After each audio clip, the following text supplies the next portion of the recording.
e você assistirá a seguir é apenas um corte. Continue ajudando o Rio Grande do Sul utilizando nosso Pix, contatoliterascience@gmail.com.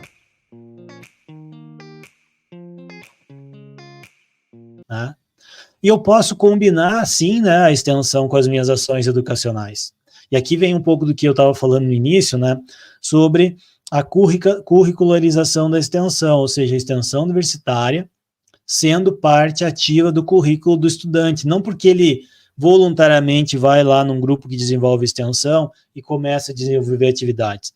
Antes, pelo contrário, é porque ele vai ter, durante o seu currículo, a necessidade de participar em atividades de extensão. E essas atividades podem ter diferentes perfis, né? Eu vou falar hoje um pouco do perfil educacional, de tu promover atividades de extensão que levem, né, o conhecimento para a comunidade, para talvez um ponto de vista mais informativo, né? Essa divulgação, então, educacional, ela vai se referir ao quê? Atividades que apoiam a educação formal ou baseada em sala de aula, assim como a educação informal que ocorre fora da sala de aula. Então, para quem gosta da filosofia, né, filosofia e história da ciência, por exemplo, vai lá estudar que existem diferentes tipos de conhecimento, né? E vai ter educação formal e vai ter educação informal. E nada me impede de que, ao ter uma experiência na comunidade, desenvolvendo uma atividade de extensão, eu também aprenda coisas e possa trazer para a universidade conhecimento. Um exemplo que eu gosto de mencionar nesse caso são situações em que um aluno está buscando um tema para fazer o seu trabalho de conclusão de curso, por exemplo. Então, ele tem, né, tá terminando a graduação, ele precisa fazer o trabalho de conclusão de curso dele, ele ou ela, né, e aí tem que achar um tema. Professor, eu não sei, mas lá no projeto de extensão que eu participo, eu identifiquei uma situação que pode ser interessante eu me envolver, né? E quem sabe dali ele não pode encontrar o combustível para aquele trabalho dele, para aquele projeto que ele quer desenvolver, né? Então a gente precisa fazer isso, só que a gente precisa ter um meio de promover isso, né?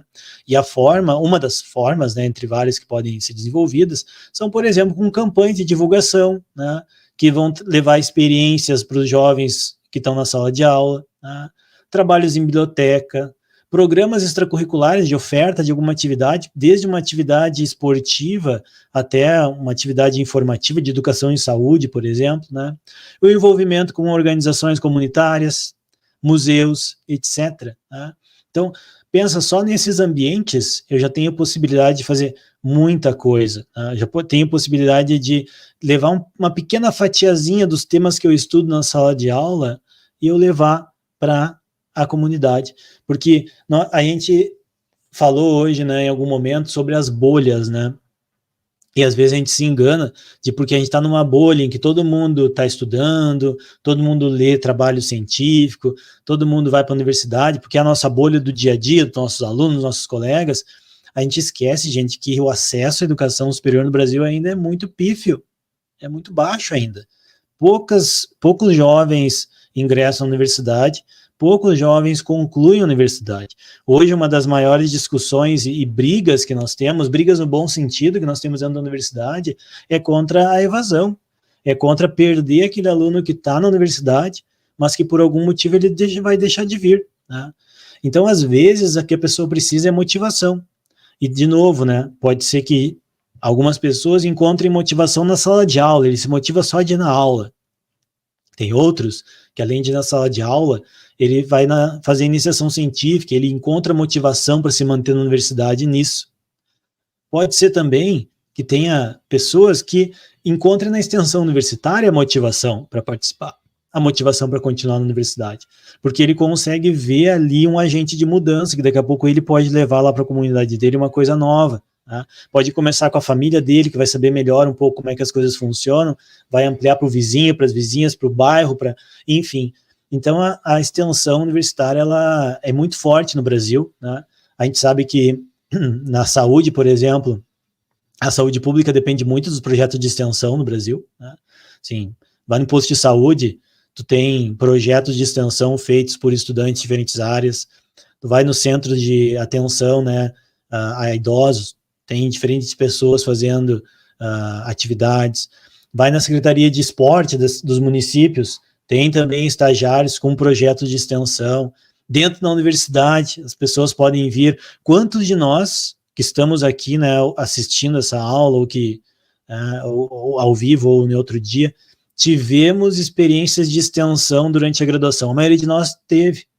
E a gente pode ver que muita gente que está conseguindo fazer coisas legais hoje teve experiência de extensão no passado. Então, isso certamente contribuiu, né? Mas nós, enquanto professores, precisamos promover as atividades. Porque o aluno, ele muito bem, ele pode chegar e dizer assim, professor, eu queria desenvolver um projeto de extensão. Isso pode acontecer. Mas se a gente colocar na balança entre o conhecimento técnico, o conhecimento aplicado, a experiência, óbvio que a balança vai pesar para os professores ter muito mais experiência do que os estudantes, né? Então a gente precisa também movimentar essa máquina para que a extensão universitária aconteça, né? E eu acho que isso é importante. Acho que a gente já tentei convencer um pouquinho vocês de por que é importante com base em alguns relatos, mas eu vou ter daqui a pouco um corpo de evidência aqui de estudos mostrando isso também, né?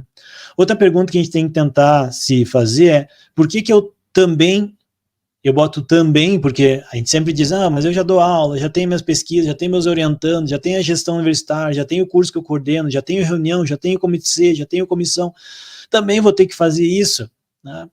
Mas a gente tem que pensar que o fazer extensão vai beneficiar o teu grupo de pesquisa, o teu grupo de trabalho, né?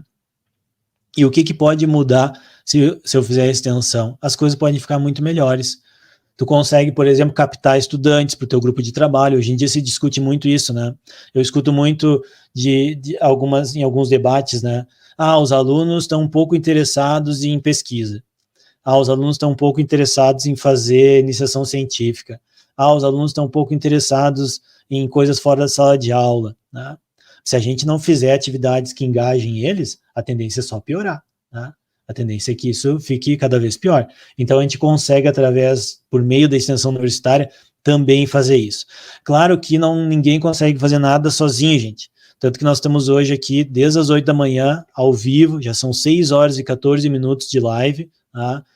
Para arrecadar fundos para ajudar famílias da região do Vale do Paraíba que foram bastante afetadas pelas cheias, né? Então ninguém faz nada sozinho. O Emanuel pode ter muita vontade, mas ele sozinho lá ele não vai conseguir fazer muita coisa. Vai ser importante o que ele vai fazer, mas vai ser muito mais impactante quando a gente conseguir trabalhar em conjunto. Então precisa ter um senso coletivo e claro que as instituições também têm que dar meios para que isso aconteça. Não adianta só dizer que o professor tem que fazer, que o aluno tem que participar e que a gente não vai conseguir, né, sem o apoio institucional.